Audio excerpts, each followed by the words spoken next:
So, welcome to another episode of Digital Marketing Answered. I'm Tim Butler, CEO of Innovation Visual, and I'm super happy to be joined by Jonny Kenyon today. Hello, Jonny. Hey Tim, how's it going?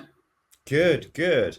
A brief intro to those people who don't know Jonny. Jonny is head of marketing at AppCheck.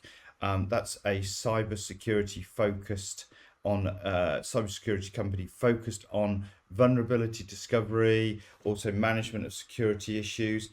John is also co-host of the Marketing Dribble Podcast, where he gets insights from his guests. So it's I've turned the tables on him today, and he's actually the guest on the Digital Marketing Answered podcast. And John is bringing with him over a decade of experience in marketing and content creation-led strategies for B2B businesses and e-commerce. So I'm here to gain Johnny's insights. Yeah, thanks for that. Quite the intro, and obviously being on the other side of the mic, it's a little bit more pressure this time around. So, fingers crossed. I'm sure you'll be brilliant. I'm sure you'll be brilliant. And Jonny, we said about you coming on today to talk really about marketing technically complex offerings. Obviously, cybersecurity and management of security online is a challenging and technically complex thing. So I'm looking forward to talking to you about that. But before we dive more into that, do you want to just give people a bit of a background about your professional journey that's brought you here today? Yeah, so like you say, got over 10 years of experience, very varied, but it's always been quite technical products. I always say I never marketed anything sexy. So I started off in e-commerce. We were selling spare parts for your home, but we had 13,000 parts in a warehouse. So it was kind of like our biggest seller was like vacuum cleaner bags. Our demographic was very much like 80 plus males, and they were buying like toaster elements for all different models of toasters. So it's not a sexy thing to market, very technical. Moved around within that a little bit. And then really started to enjoy the B2B, the trade side of that. So moved across into medical compliance software. Again, quite a technical thing to market, not particularly sexy. And then very recently, I say 5 years ago, moved across into the cybersecurity sector, and just haven't looked back since. Really, it's very just such an interesting topic and a place to work. And as you said, so relevant right now. Yeah. Can't be too careful with cybersecurity. So, given that is really quite complex, like, can you just start to shed some light on how you go about actually marketing something which is technically complex? Yeah, I think the key thing is kind of you understanding the product as well. So you work really closely with, I guess, in my case, the tech department. I guess, you could work in manufacturing, you could go speak to the people who are actually creating the product and kind of really get to know and understand that. Because the stuff you're putting out there, if it's very technical, it has to be right. And as a marketer, we're not inherently going to understand those things, especially something like cybersecurity. You can get so deep and so niche, and it's very specific. So working really closely with your technical teams is an absolute must. And where you can, get them roped in to helping you create that content. Also talking to sales and kind of seeing what, they're on the front line having those conversations day in, day out. What feedback are they getting? What are people saying? What are people interested in? And, what are the reasons people are not going for it, so that you can get a whole bunch of content created from that. And also talking to like customer success to see kind of pain points and what people are interested in. So to start out, I've done we had done a whole piece of kind of, there's keyword tools you can use like SEMrush. You can kind of see roughly what people are interested in. And then obviously, you've got that knowledge then where you've spoken to your sales team to see what's relevant to us, what can we relay. And that takes a while to do this. I'd even say just if you're new into a technical job, just take 6 months to learn the product, understand exactly what you're going to put out there and put a bit of a plan together. And then obviously look at what your competitors are doing, where are they getting wins. You can do a bit of a gap analysis on that. And you can really quickly then start to just build up content. But it's about testing it, seeing what works. And I'm sure we'll get more into kind of the segmentation side a little bit later. So I'll touch on that. But it's also communicating internally. So you've got your stuff out there for clients, but it's making sure everyone in the business is on the same page. So a big thing that we do is we send around a quarterly newsletter, and there's a huge update from tech of like everything we're working on, making sure everyone's on that page. And then sorry, it's a big answer, but No, I mean it's really interesting though that I asked the question about communication, and really what you're saying is the heart of good communication on a technical product is actually the listening that you do first. yeah, for sure. Because if you don't understand the product, there's no way you can kind of convey that correctly, really. So you've really got to, at the core, kind of understand that. And that comes from various different places. As I've said, it's like, people internally talking to prospects, if you can get that kind of data, and obviously customers. And there's some really good insights there. As you say, making sure everyone's on that same page, and especially within, oh, go on. I was just going to say, how do you kind of sort of judge or balance like what sales are telling you over here and maybe what product development are telling you over there, because they're not always going to be telling you the same thing? How do you get around that? No, of course. And I think that's where obviously like testing things out comes into play. So a really quick way of doing that is through, let's say, Google Ads, for instance. You can put stuff out there. If people click it, then fantastic. And then it's kind of following that whole journey to the end. Have you got the right people in? So there's this whole bit about kind of qualifying the people that are coming in as well. So yeah, testing it, of course. But also you've already done this whole piece of keyword research. You know what people are searching, you know what's working, and kind of balancing it against that, I suppose. So sort of breaking that down, then do a lot of listening at the start, make sure you understand the product and understand the why of the product. So talking to sales, talking to customer success, talking to customers potentially as well. And then from that, actually use tools like keyword tools to see how people might discover the product. And then you talked a bit about creating content. How do you actually then, what's the process to communicate these technically complex things? How do you judge where to pitch that? Yeah, so again, we're really lucky that our technical team will get really involved in the actual writing of that content. So we have like a Jira board, or you might use like an Asana board just to track that along. So I might do this interrogation all over, come up with these kind of initial ideas, and they go into the first column, which is ideas. And then we'll kind of discuss between us, like, is this worth progressing with? And it comes up to kind of a balance of like relevance versus kind of what it's going to attract. Because you can go so niche, but there's no volumes there. So you kind of wasting your time on it, right? But then there's the stuff that you're going to get loads of traffic for, but it's just not really relevant to the business. So you've got to almost have these like content pillars in place of like, these are the things we want to talk about. This is what we as a company have decided. Okay. And then all of that then relates back to that. So it almost gets pre-approved at the start by a little committee of people. And it's like, then we're going to write it. Then the technical team will write it, or if it's less complicated, maybe I could have a go at it, or someone less technical. But it always goes through technical approval because of the kind of stuff we're writing about. If we put misinformation out there, that can be a really bad thing. So it's quite a complicated process of kind of, as I say, it just goes through this whole funnel of identifying what's right, signed off by the committee, written, checked, and then it's out there. And then, of course, post that, it's like, what's our popular articles? There's a whole ton of analytics you can do post that. Okay. And do you, like, when you're doing this exercise and you talk about this, the content committee, do you look to try and break the content down by different personas within, the target audience, or even within individual companies? How do you look at the different type of people that you're engaging with? Yeah, so especially within cybersecurity, it's very nuanced, and it's very hard to segment because, say, a head of IT within a school, they might just be looking after 6 laptops, okay? But a head of IT at some huge global corporation might have teams and teams underneath them, and they're deploying like code all the time, and they can have very different jobs and very different uses for the product even. So I think the key is just putting a balance of content out there. So we do pitch it at different levels. We'll get really in depth on some topics, and some will kind of get less in depth. So it's kind of what's the word? You're not necessarily breaking them down formally. Then you're just making a judgment call, are you, on who you're writing for? Yeah, so it depends on the topic, I suppose, as well. Like, it's, as I say, it's very nuanced, but we do put a range of content out there.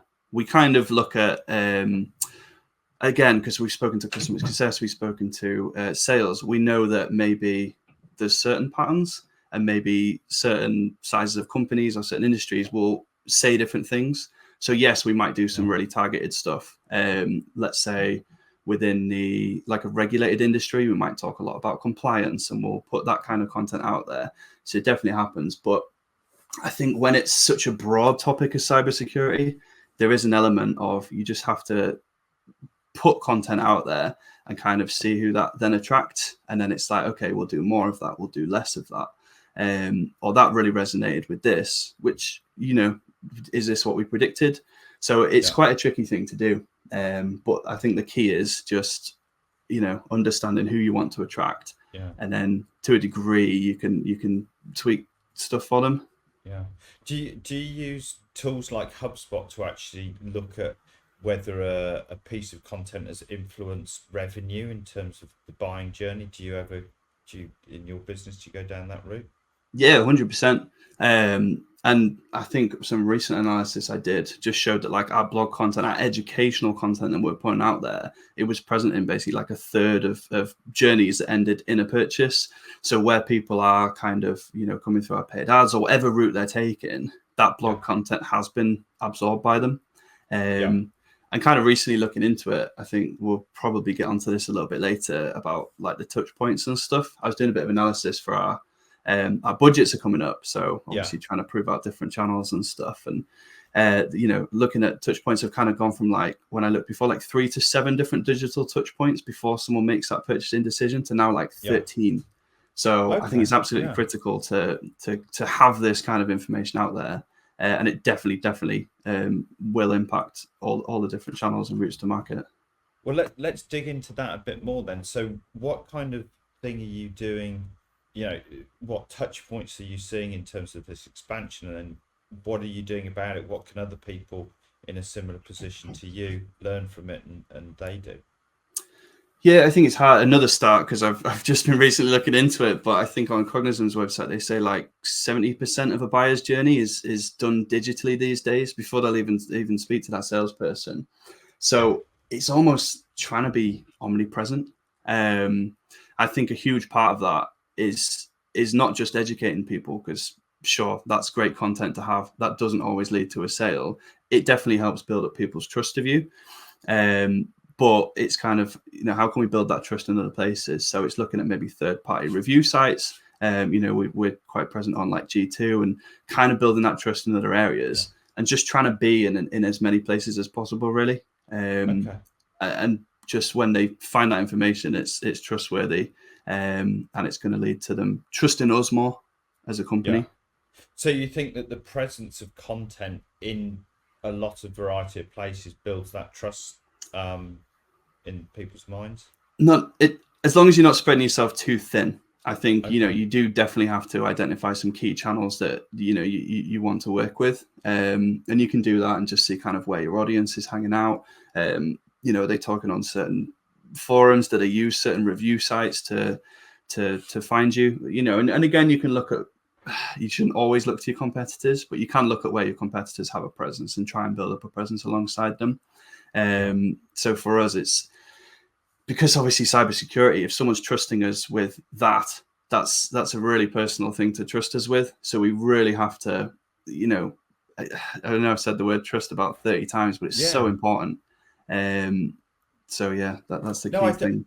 I think that actually it's a very good point, and I wonder whether you think that with your experience that the more technically complex what you're selling, the more you have to build trust, because people may not understand the underpinnings in a technical product. Yeah, 100%. And that comes down to you qualifying again, because I guess something like cybersecurity, again, people can almost misinterpret your product. So you could be putting stuff out there, people could be going through as a lead, and then you realize, oh, they actually have no need for your product whatsoever. So you can use this trust. It's not just trust building, it's qualifying as well. So it's we're putting educational content out there to attract the right people and to build that trust. So it's kind of like a double-edged sword, really, that works in your favor. It's they've come to us, we've given them the answer to their question, we've shown we know what we're talking about, we've shown we're up to date because we're talking about the most recent vulnerabilities. So that gives them the element of trust. And also, they've read up, oh, these are the exact same things I want to get from the product. Okay, so they might go onto your product page, and then all the information there relates to them, and then they'll go check you out. As I say, there's 13 different digital touch points. They'll go check you out on a review site, and they're reading the same things there. So I think, pretty key. Interesting you talk about using content to qualify people. Do you ever create content to actually qualify people out? So in this sort of technical product mix, you're going, actually, I'm going to write this article which will stop some people contacting us because they're the wrong people for us. Would you actually go that far? You can do, but you can almost inadvertently end up attracting them because they may just see the keywords that you're trying to avoid. I think the key way we do it is, so for instance, if someone maybe lands on your homepage, it's kind of presenting certain options and they can go down those routes. Okay, now you can track where people are clicking on your homepage, and you can start to build up niches for what's popular, and tweak there. But a big thing that we do is, because you can talk about our product, we're a vulnerability scanner, we're a DAS tool, we're an automated pen testing tool. There's so many, even just different ways you could say what our product is. That's like top level, So we have to create all these like spin-off pages to attract that traffic in the first instance. So it's not so much, putting content out there to disqualify. I think it's making sure that we're covering all the niches that we want to. So when people are typing in these, less volume keywords that maybe aren't worthy of the homepage, they're still going to land somewhere that resonates, and then they can be filtered in that direction. And that content, I think, because it's very tailored to those specific key terms, it will end up disqualifying people who are looking for something else. Okay. And so then, in terms of, you talk about the 70% of sales processes has happened digitally. And I think it's Gartner used that stat as well, talking about before the one-to-one sales conversation happens.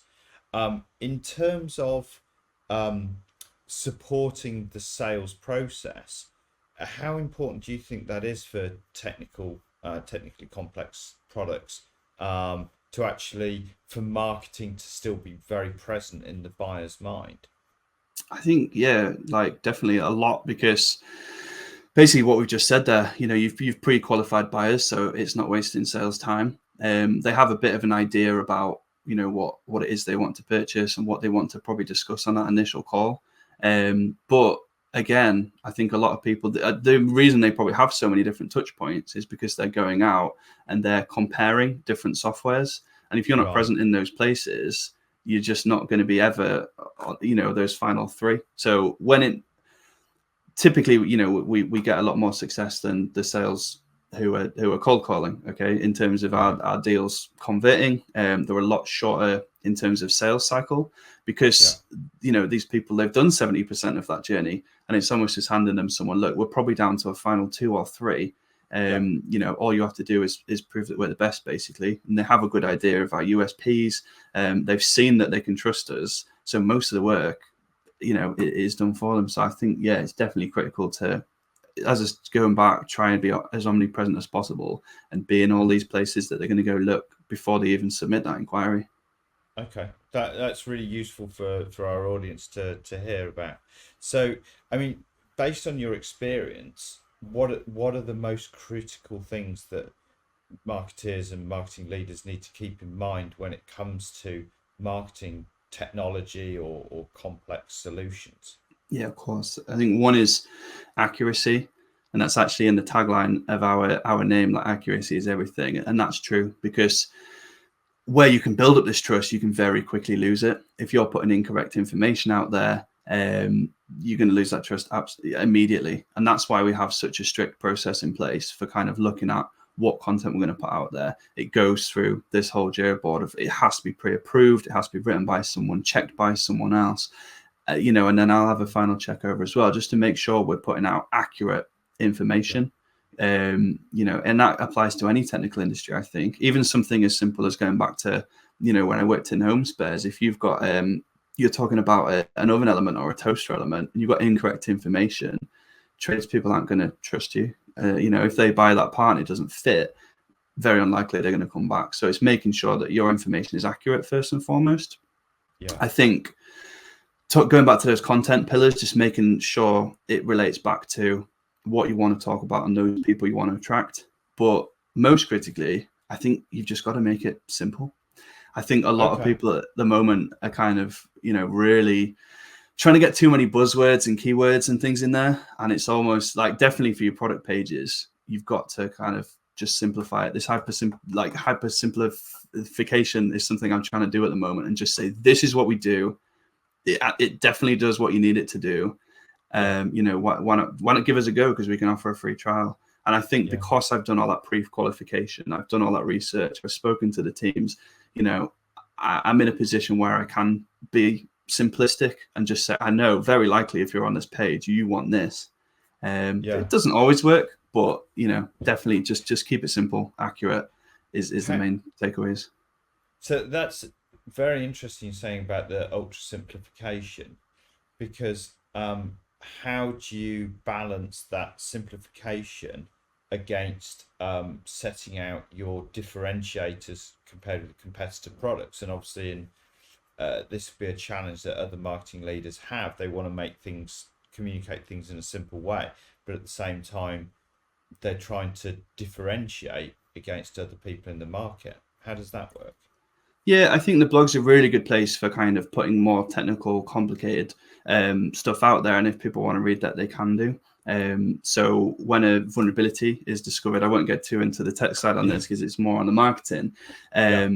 It's a hot topic for a little while, and we're making sure we're kind of writing about those hot topics, and we'll get very in depth with them.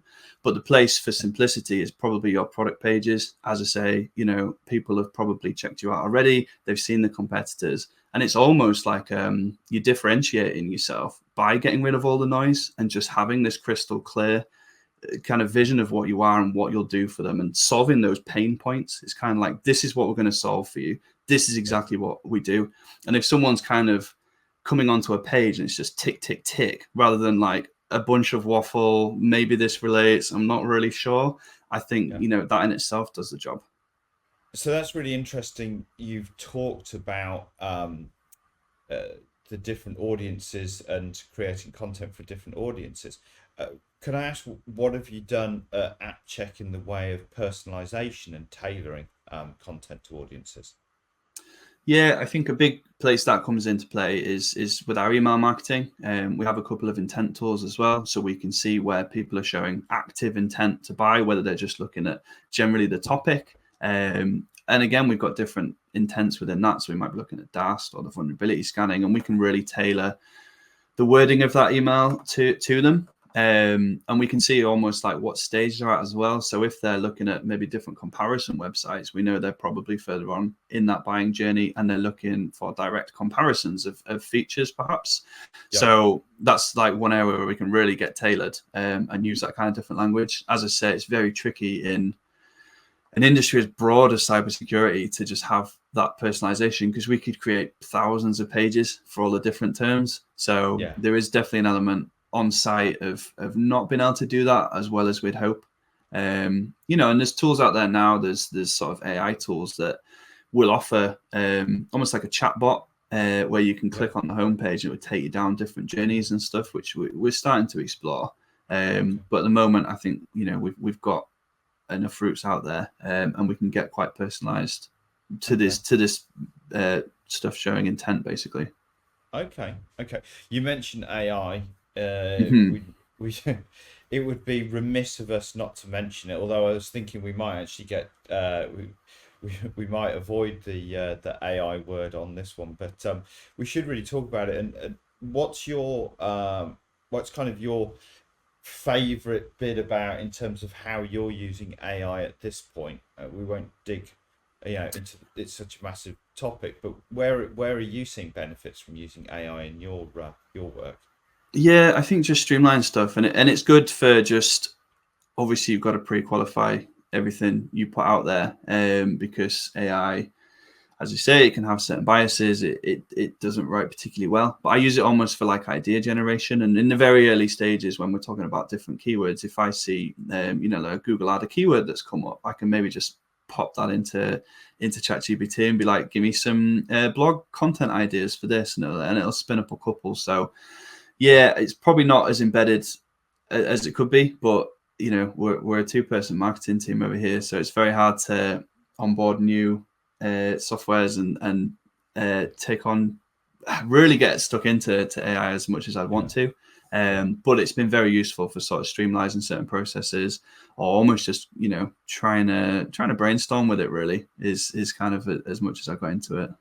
Yeah. No, I think you're not alone there. When it's small marketing teams, they find it hard to actually cut through the noise and find which tools that they need to use. And I know from our team's experience, they're often doing a lot of advisory around what tools to use for different people. So that's really interesting. But let's for the audience talk about maybe some actionable tips that those marketing leaders who are listening, and they've got complex or technical products that they're marketing. What would be your actionable tips for them to take away from listening to that? Yeah, I think really just 2 things. One is just go and just learn the product as much as you can. And as I've said, go talk to people, not just the person sat next to you, but go talk to all the different teams, talk to your customers, talk to your prospects if you can, because you will find, they're talking about things in different ways, or maybe they were like, do you know what, I really didn't understand that.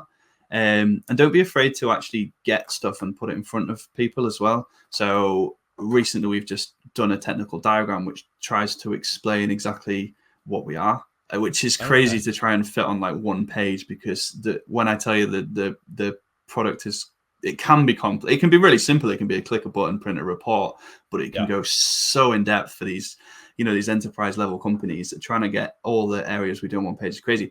So I did that. I printed it out and I just put it in front of various people and just said, explain this back to me. Like, what are you seeing here? And they just, if they couldn't, then I've obviously, I've not done my job properly, which comes down to that simplification as well. It's like making things simple. That's point 2. It's just make things as simple as you possibly can, that people can just digest it instantly. I think there's definitely people who try and put too many buzzwords, and especially in an industry like this. And even if you're trying to set yourself apart by adding loads of stuff to start, you don't really need to. I think you'll actually set yourself apart by just having a really simple, clear message that is attracting the right audience. And as I say, you can do that. Print off your simple messaging, put it in front of someone, or a complicated one. And I can't remember where I saw this actually, but someone did like a PowerPoint presentation, and emails they were sending out, they had it on scroll, and it would scroll by in like 10 seconds through the PowerPoint, and they would get people to come over. They'd be like, right, watch this. It would scroll through and they'd be like, what did you take away from that?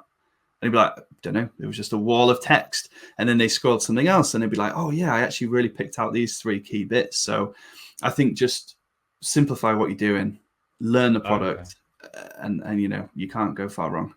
Yeah, I like that idea of the scroll test. I think I stole it, but I can't remember where from now. So apologies to whoever I stole it from. That's right. We'll give you credit for that. I mean, that's really good. You got some great ideas and experience there. Where could people connect with you if they want to get in touch and pick your brains further and get to know you more? Yeah, come and find me on LinkedIn, Jonny Kenyon. More than happy if you come up in my DMs, you've got questions, or you just want to chat. One of my key things I'm trying to do this year is network more, so that'd be really useful. And then I'll try to get some networking events as well. But podcast-wise, look at Marketing Dribble, or just search us on any platform to hear more of what we're about, really. Perfect. From an AppCheck perspective, if you're interested in cybersecurity and we've piqued your interest, it's just appcheck-ng.com as well. We do offer a free trial. Let's pitch it on the end there. It's more about marketing, but look, it's an important topic, so there's that as well. Yeah, no, I agree. No, that's really good, and thank you for sharing your knowledge and your tips with everybody listening today. It's been really good having you on, Jonny. No, thanks so much for having me on. It's been really, really fun to chat. Always love it. So thanks again. And for those of you that have been listening or watching, depending on your platform of choice, thank you very much for your time and attention. Please do like, subscribe, get the notifications, and give us a review as well. Helps other people discover us. So please do that. We do appreciate it.